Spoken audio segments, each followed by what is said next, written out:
Well, tonight, as soon as I leave the studio, do you know where I'm going? Your friend Smiley is going to spend the night in a haunted house on a spook hunt. You heard me, a spook hunt in a haunted house. I'm bringing a little old wire recorder along with me, and if you tune in tomorrow evening at this time, you'll learn what it's like to spend a night in a haunted house. Ain't that something? Yeah, a real haunted house. No kidding. 4 people are known to have committed suicide there. So tune in tomorrow night and share a real thrill with your old pal Smiley. I must be crazy, Smith. Good night.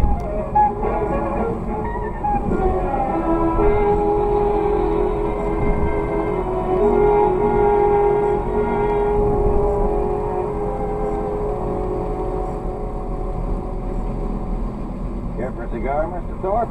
I got some cigars in the dash there. No. Well, no reason for you to carry a chip on your shoulder, Mr. Thorpe. Oh, really? Well, I don't like this fool stunt. Well, I don't see it as a fool stunt at all. I really don't. I think it's the only way you're going to unload this house. Ordinary selling methods won't work in a case like this. Now, don't forget the reputation saddling this house. 4 suicides since 1939. You know what people call it. The death trap. Yes. It's a lot of nonsense. Sure, but try to convince people of that. Anyway, when this disc jockey offered me this chance to kill all the rumors about the about the property, I just naturally jumped and took him up at it. Especially since it don't cost a cent. You sure about that? I'm not liable for a penny. Not a cent. We're doing him a favor, letting him use the place, he said. Thanked me for the chance last night when I drove him out here. So one hand washes the other, as the feller says. He got a chance to pull off a stunt, and the wire recording will prove to people the property is A number 1, and we increase the chance of selling the place. Well, as long as it doesn't cost me anything. Not a cent. He's using his own recorder, and I'm paying for the rental of a couple of walkie-talkies he hooked up to. Well, what about this, Reed? Does he charge anything? He comes gratis, too. Dr. Reed is, whatchamacallit, psychic investigator. Belongs to a couple of societies that do nothing but hunt ghosts. He showed me articles he's written about it in the magazine. Well, here's the house. Yeah, looks real nice in the sunshine, don't it? Yeah, man, smell that sea breeze. You don't have to sell me. Well, let them know we're here. Yeah, probably asleep up all night and everything. Why don't they come out? Think they've gone? Well, I told him last night I'd pick him up around 11. Smith! Smith! Hey, Smiley! Dr. Reed! Yeah, fast asleep again. We better go in and wake him up.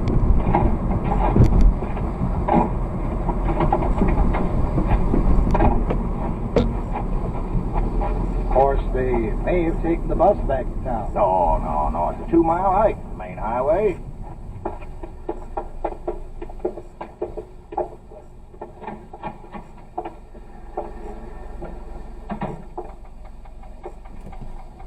Smith! Hey, Smiley! Where are you? Wake up! You don't suppose... do you? Oh, no. Smith! Dr. Reed! What's that clicking noise from in there? Well, it's his wire recorder. He left it running. These machines cost a lot of money. Just be careful. Use up his battery. Well, where is he? Where's this Reed? Maybe they're upstairs. Smith! Hey! Anybody home? They must have walked to the highway and taken the bus. Wouldn't have left me machine. Well, where are they then? Where are they? No, don't get excited, Mr. Thorpe. Don't tell me not to get excited. If something's happened to my house, I'm liable. You try this side, I'll try that. All right. Smith! Hey, Smiley! Smith! Oh. McDonald, come here. Well, what? What is... Oh, no. Reed. Dr. Reed. No, don't touch him, Mr. Thorpe. You'll get your hands off him. Look. Blood. Is he dead? I can still feel his pulse. We better get him to hospital fast.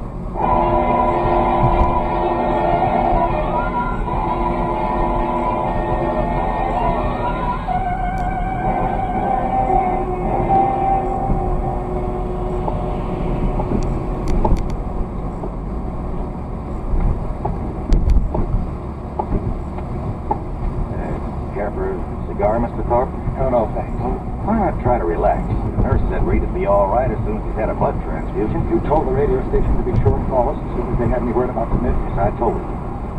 Why don't you sit down? No, I am all in sixes and sevens. What do you suppose happened out there last night? Well, we're going to know in just a second, just as soon as I can get the recorder set up. You don't suppose Smith and Reed got into a fight, do you? Yeah, there. Huh? Fight? I don't... Well, what's wrong? Won't it work? It works. Take it easy. 1, 2, 3. Testing. 1, 2, 3. There. Testing. 1, 2, 3. All set, Dr. Reed? Miss McDonald, eh? Okay, here we go. This is Smiley Smith speaking. Smiley Smith, the ghost hunter. I don't know whether to hope this will turn out to be a success for the sake of the program or a failure for my own sake. Anyway, all the preparations have been made now, and it's up to the spooks. I better tell you where we are. Right now, we're standing on the lawn of a house about 12 miles above Malibu Beach. The ocean is 100 feet away, straight down. The house is perched on a cliff, and there's a sheer drop of about 100 feet right into the old Pacific. Maybe you can hear the surf pounding. I'll turn up the volume. Hear it? Now, I'm going to have you meet two gentlemen who are here with me. Incidentally, we're the only people around. Smile. First, I'd like you to meet Dr. Clarence Reed of the British and American Psychical Research Institute. Dr. Reed is a famous investigator of psychic phenomena, and I'm very honored to be associated with him on this ghost hunt. He's smiling in an embarrassed sort of way. Dr. Reed has conducted experiments in this field with such great believers in spiritualism as Howard Lodge, Arthur Conan Doyle. He looks a bit like Santa Claus. He's short, stocky. You don't object to you, Dr. Reed? No, indeed. And he has a magnificent white beard, a truly great beard. Dr. Reed is so enthusiastic about ghost hunting that he got out of a sick bed this evening to be with us. Excuse me. In my lungs, I was gassed in the First World War. Yeah. Anyway, Dr. Reed and I are here on the lawn looking at the house. Can't see much. It's around 11 p.m. now. Seems to be a rambling sort of house, 2 stories high. Since it was built, there have been 4 suicides here. Is that right? That's right. Now, into the mic. Oh, yeah. 4 suicides since 1939. I better tell them who you are so they won't think you're a ghost. Standing with the doc and me is a real estate agent, Mr. Charles McDonald. He handles this property, and he can tell you a lot more about it than I can. Well, the house was built by a man named Marcus, Toby Marcus, an orange grower. He built the house as a wedding present for his wife. A month after they moved in, she took her own life. On the day of her funeral, he committed suicide the same way. There have been 2 other cases since then, and Did they all jump into the ocean? Yeah, all 4 of them, right over there. The last one was actually seen doing it about 3 years ago. He was seen running like all get out the edge of the cliff, and he was shouting and laughing and yelling as though there was people at his side running right along with him. You kidding? In fact, he was laughing and yelling and running, and when he got to the edge, right over there, he jumped and never came above one. As good an argument against cold baths as ever I've heard. Since then, people just refuse to live in this house. Silly, I call it. Anyway, if you and Dr. Reed find any sign of a spook, I'll advise the owner to pull the house down and rebuild. But if you don't find anything, I'm hoping this will convince folks that here's a real buy. Okay, Mr. Smith, you and the doctor are on your own. I'll be by in the morning to pick you up around 11. Goodbye, Miss McDonald. I hope there's something left for you to pick up in the morning. Well, it's almost pitch black, folks, and I guess Dr. Reed and I ought to begin. I don't believe in ghosts, never have, but what I say is this. If you're dead set on looking for them, this is a dandy place to do it. So long! Mr. McDonald just checked out.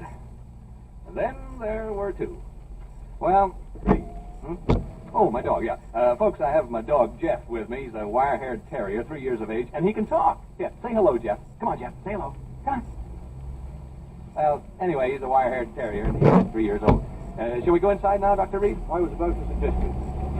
Now, how do we hunt ghosts, Doctor? How do we do it, huh? Well, we don't really. There shouldn't be any in the house. They will come to us. How cozy. And please, not ghosts. Do not refer to them as ghosts. We know them as apparitions. I'll remember. I've no desire to hurt their feelings. Where ghosts are concerned, I say live, let live.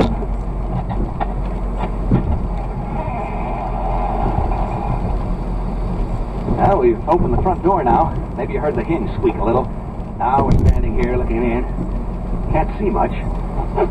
Smells sort of musty and damp. What's the matter, Jeff? What's the matter, boy? Jeff, Oh, come on now, come on. My dog seems to object to entering this house. He has all 4 feet braced and he's straining against the leash. Perhaps he senses something we don't. Like apparitions, maybe? Yes, it's not unusual.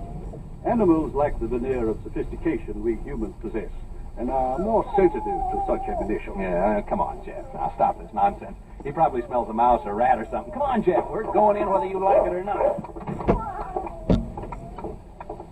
Well, there's a short entrance hall, and over there at the end of it is a flight of stairs leading to the 2nd floor. Jeff! And over here at the left is what seems to be a large reception room. We're entering this large room now. There are windows over there, French windows, and through them I can see the ocean. The electricity hasn't been turned on, so all I have to see by is a flashlight. Not a very powerful one at that. Dr. Reed is now adjusting his walkie-talkie. It's hooked up to my recorder so that he can cut in while he's hunting and tell us what he's found. Here's a few words from Doc before he sets forth on his investigation through the house. Ladies and gentlemen, Mr. Smith has introduced me as a ghost hunter. He spoke, I think, in a spirit of skepticism and levity. I'd like to assure you all that my purposes here are serious. I have spent my entire life seeking reliable proof of the appearances of apparitions. Have you ever seen any, ever? I have seen phenomena which lead me to believe in the possibility of their existence, although I have never seen any. I have felt myself sensitive to the evidence of their existence.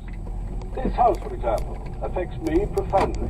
It doesn't seem to affect you in the same way. I'm not too happy about all this, if that's what you mean. You are not psychic, and therefore not sensitive to these matters as I am. I imagine the question in the minds of those of you listening to us is, shall we find apparitions? I don't know. But I feel they are here, and that they are evil. I sense danger. I shall soon know. Dr. Reed's leaving the room now to make a tour of the house. First thing I'm going to do is open the windows and let some fresh air in. Feels better already. Cooler anyway. I know that. What was it? A bat just flew into the room. I think it's a bat, not a bird. I didn't actually see it, just its shadow. It just fanned my face. There it is again. It touched me as it passed. Jeff, come back here. Jeff, you fool dog, come back here. Dr. Reed. Dr. Reed. Dr. Reed!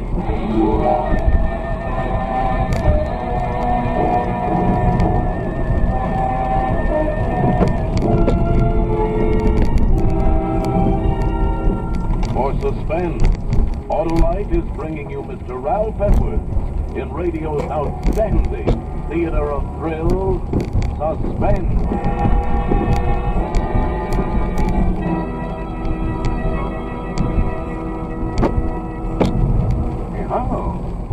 Oh, snap out of it, huh? I'm reading a letter about the new wide gap Autolite resistor spark plug, Pat. Oh? It's from Mrs. Clark Perry right here in Hollywood. She says our 1948 station wagon has given constant trouble. Finally, the garage man said all the difficulty was spark plugs, and he installed a set of Autolite resistor spark plugs. Now the car runs beautifully. The very first time my husband has been really pleased. Well, smart garage man. Smart people to take his advice.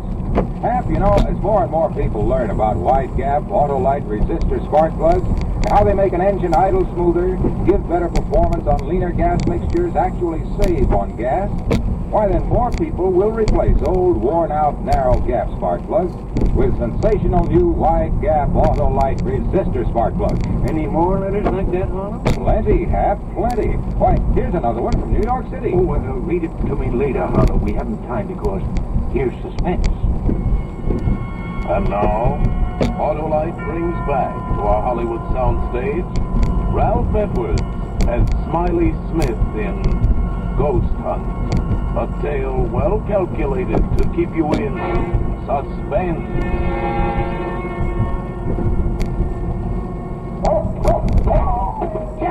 Jeff, come back here! Jeff, you fool dog, come back here! Dr. Reed! Dr. Reed! Dr. Reed! Reed speaking. What is it, Smith? Jeff has run off. My dog, he jumped through the window and ran off. Oh, so? I told you he said something about this house, didn't I? Yeah, you want to come and see if you can determine what it was exactly that set him off? And soon. I'm making my way slowly up the stairs toward the 2nd floor now. I'm halfway up. I'll be down with you soon. Folks, my dog's run away. You probably heard him howling. He jumped through the window and took off. Never did anything like that before. Frightened by the bat, I guess. Personally, alone here in this big room, I can understand how he must have felt. This isn't a cheerful spot by any means. I may not be psychic, but I sure have a feeling this house doesn't want us here. Read again. Excuse me. I have something of great interest to report. I'm now standing in an alcove on the second floor trying to recover my breath. As I reached the head of the stairs, I felt what I think is a definite psychic manifestation. I felt suddenly as though I had been punched in the solar plexus. That's the only way I can describe it. At the same time, I began to perspire. My head is still swimming slightly, and I have difficulty in swallowing. My pulse rate is around 110 to the minute. The sense of evil is very strong. I feel very, what shall I say, profoundly depressed. You want me up there? No, I prefer to remain up here alone. The presence of a disbeliever such as you might interfere with my investigation. Folks, I'd like you to get a picture of what it's like here. It's very quiet, for one thing. I've never been in such a quiet place, and it's pretty dark. No light except my flashlight. Tell you what, you go now and douse all the lights you have on. Go ahead, put out the lights, and that'll give you a clearer feeling of how it is here with me. Go ahead, put out the lights. Hey, did you hear that? The real estate agent told me I'd probably hear rats and mice in the walls. Well, I can certainly hear them now. Even you can hear them, I think. It's as though... Dr. Nate speaking. I've been working my way toward the front room, the one directly above the one in which Mr. Smith is now. The vibrations have become stronger, and more pronounced as I approach it. I think I am on the verge of an important discovery. Important discovery, did you get that? Now I can hear Dr. Reed moving about in the room above. I don't suppose you can. Have a try anyway, huh? Hear him? I hope he finishes his investigation soon, because... quite frankly, I'd like to get out of here. I can well imagine people becoming unhinged in this place. Right now, I find myself pretty jumpy. Not being very brave, am I? It's being alone in this room down here. This darn old house. It's a very, the atmosphere is so very... I wish only to make this hurried report before continuing with the investigation in this room. I have carefully sounded out all the parts of this room, and the emanations are most strong from what appears to be a closet, before which I am now standing. As soon as I open the door to this closet, I will have, I think, a thing of great interest to communicate. I find no key to the lock, and so I will attempt to remove the hinges with my penknife, and I will tell you what I find when I open it. I'll tell you what it would cost to get me to open that door. In the basement at Fort... There's that bat again. It seems to like me, the way each time it passes, it touches my face or my neck with its wings. They're smelly things, bats. I don't suppose they bathe very often, if at all. I wonder how... Get away, you bat! That bat'll be the death of me. That's like a jingle, isn't it? That'll be the death of me, the death of me, the death of me. That'll be the death of me. It isn't far from London. No, that's not the way it goes. It's come down to Q in lilac time, in lilac time, in lilac time. Come down to Q in lilac time. It isn't far. I haven't thought of that since I was a kid in grammar school.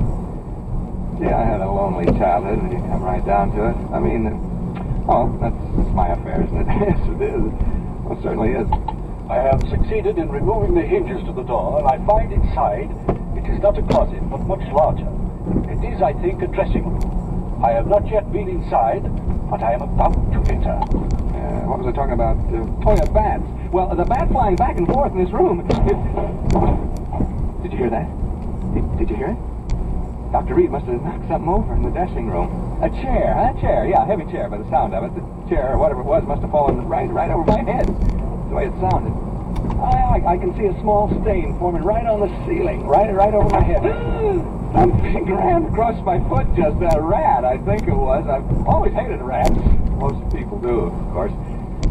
That stain up there bothers me. It's gotten so big so soon. I think I'll take a chance and bother Reed and ask him what it is. Dr. Reed.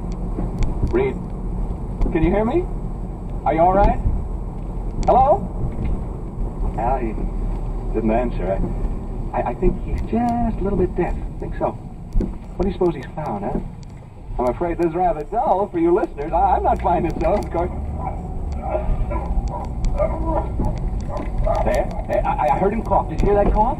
Hope he's all right. He got out of a sick bed to come here this evening, you know. He was gassed in the First World War, and this place is beginning to get on my nerves a wee bit. Just a teensy-weensy bit. Reed speaking. Hello? He switched off. That's the bad cough he's got. I feel so lonely. I've been alone so much in my life. Not so much now, of course, but when I was younger, I was alone so much of the time. You know, struggling to get ahead, living in a hall bedroom, wondering where my next meal is coming from. I get the blues just remembering it. Seem sad, young people having to spend so much time alone. Sad for old people, too, of course. I'm saying of course a lot, and of course I am. Hey, that stain on the ceiling, it's grown amazingly. It's actually beginning to drip. I mean, form bubbles. They'll start dropping soon. Colored bubbles, they seem to be.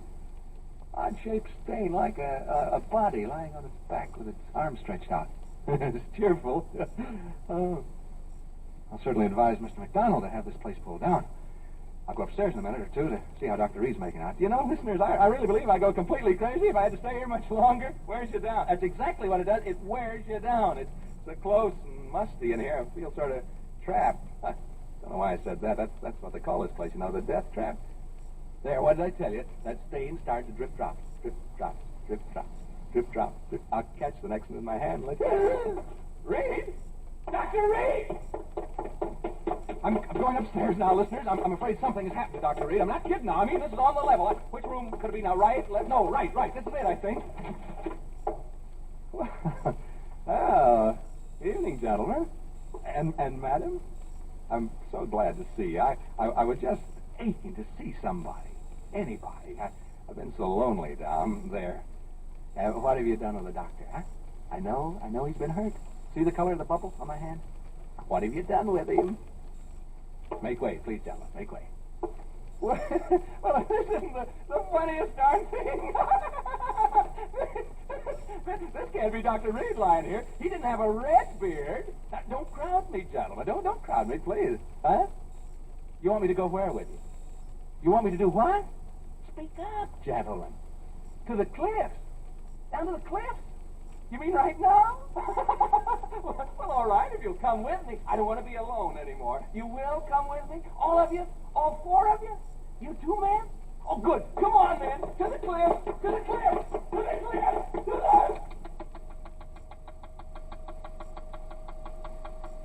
the... He jumped over the cliff. He jumped over the cliff. McDonald, he jumped over... Mr. McDonald, Mr. Thorpe, you may come in to see Dr. Reed now. What? Uh-huh. Dr. Reed is conscious. You may see him now. Is he able to talk? Just for a few minutes. In here. Come in, gentlemen. How are you, Dr. Reed? We've been waiting to see you. Yes, and I must apologize, gentlemen. I had a most unfortunate accident. Hemorrhage. Hemorrhage? Yes. My lungs, you know. Now, gentlemen. Hemorrhage? Dr. Reed, what happened in that house? What happened to Smith? We've just been listening to a playback of the recordings you made out there. Smith? Isn't he with you? We've just heard the recording, Dr. Reed. Smith jumped over the cliff. Into the ocean. Oh, that poor boy. Dr. Reed, will you please tell us what happened? From what we heard on the recording, there were ghosts in that house. Ghosts? I didn't see any ghosts. But Smith, what about him? If he went over the cliff, it was fear that drove him over. But, gentlemen, I didn't see any ghosts. As for that unfortunate young man, who can say now what he saw or thought he saw?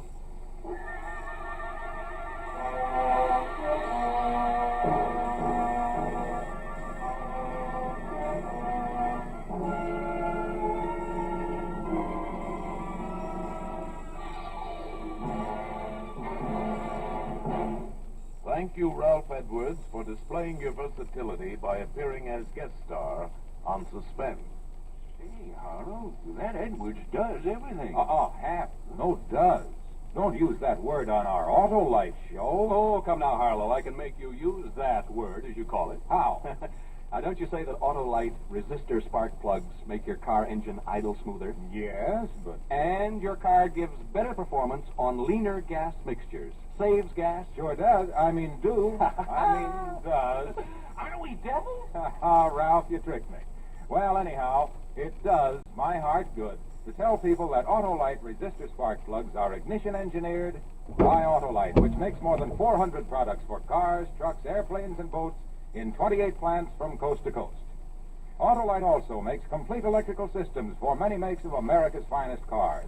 Batteries, spark plugs, generators, starting motors, spark plug wire, battery cable, coils, distributors.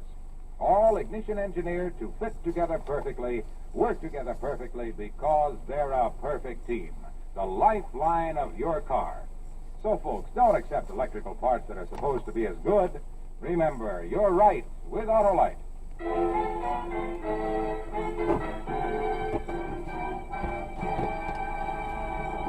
And now here again is Ralph Edwards. I want to thank Tony Leader and his great cast of actors for helping to make my appearance on Suspense a very pleasant consequence.